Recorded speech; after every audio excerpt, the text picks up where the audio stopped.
मिरचीची भजिया बनवण्यासाठी मी इथे जाड्या आणि मोठ्या मिरच्या घेतलेल्या आहे। या मिरच्या स्पेशली मिरचीचे भजे बनवण्यासाठी वापरल्या जातात। त्यानंतर मी शेंगदाण्याचा कूट करून घेतलेला आहे। शेंगदाणे भाजून त्याचं जाडसर कूट मी इथे बनवून घेतलेला आहे, तुम्ही बघू शकता। त्यानंतर मी चिंच आणि गुळाची चटणी बनवून घेतलेली होती। चिंच आणि गुळ एकत्र उकडून मी त्यानंतर गाळणीने गाळून याचा पल्प काढून घेतलेला होता। तुमच्याकडे चिंचेची चटणी अवेलेबल नसेल तर रेडीमेड चिंचेची चटणी वापरली तरीही चालेल, नाहीतर टोमॅटो केचप वापरलं तरीही चालेल। त्यानंतर मी कोकोनट पावडर इथे घेतलेला आहे। त्यानंतर 1 कटोरी कोथिंबीर घेतलेली आहे आणि थोडी आलं लसूणची पेस्ट आपल्याला लागणार आहे। आता मिरचीला आपण एक साइडने कट करून घेणार आहोत।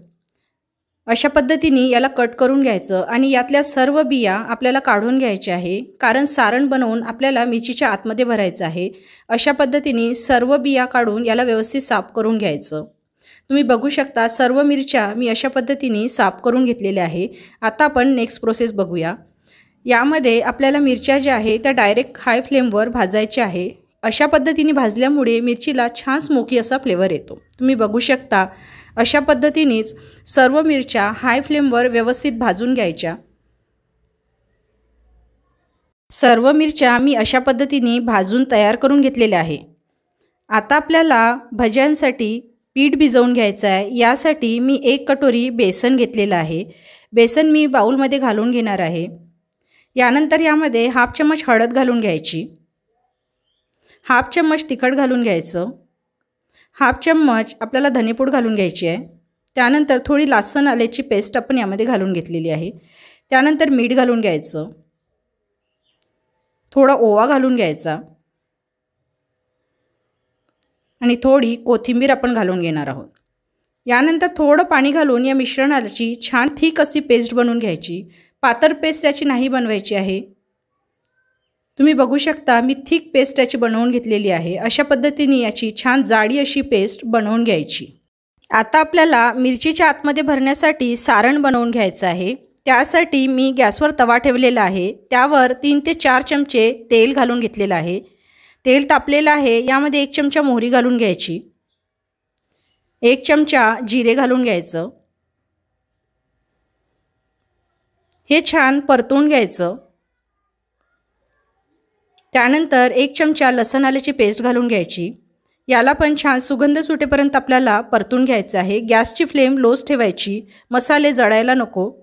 अशा पद्धतीने परतून झालेलं आहे। यामध्ये मी छान कोथिंबीरची पानं घातलेली आहे।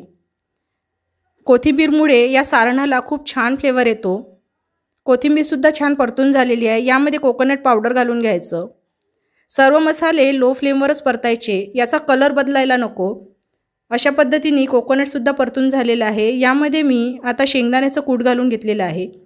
शेंगदाण्याचं कूटसुद्धा छान परतून घ्यायचं। यामध्ये 1 चमचा चिली पावडर घालायचं, हाफ चमचा आपण हळद घालणार आहोत आणि हाफ चमचा आपण धनेपूड घालणार आहोत आणि थोडं मीठ। अशा पद्धतीने सर्व मसाले घालून झालेले आहे। यालासुद्धा छान परतून घ्यायचं। 2 ते 3 मिनिट परतवून घेतल्यानंतर सारण छान तयार झालेलं आहे। हे सारण आता आपण गार करून घेणार आहोत।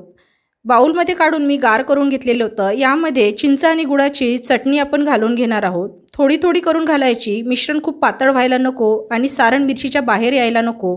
त्यामुळे व्यवस्थित याला छान मिक्स करून घ्यायचं।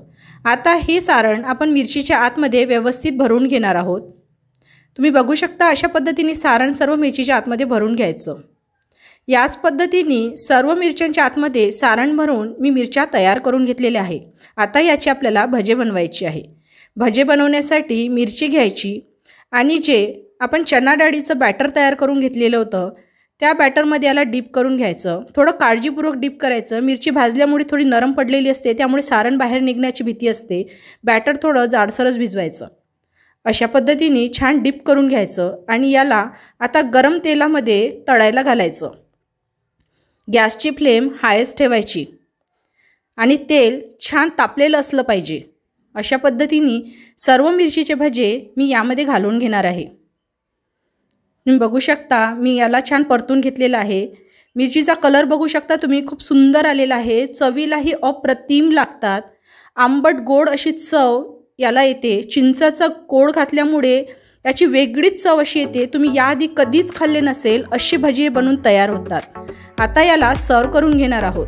आंबट गोड आणि छान चटपटीत अशी मिरचीची भजी बनवून तयार झालेली आहे. तुम्ही याआधी कधीच टेस्ट केले नसेल असे हे मिरचीचे भजे लागतात. तुम्ही एकदा नक्की घरी करून बघा आणि मला नक्की कमेंट बॉक्समध्ये कळवा की तुम्हाला माझी ही रेसिपी कशी वाटली. मी तुम्हाला फोडवून दाखवते.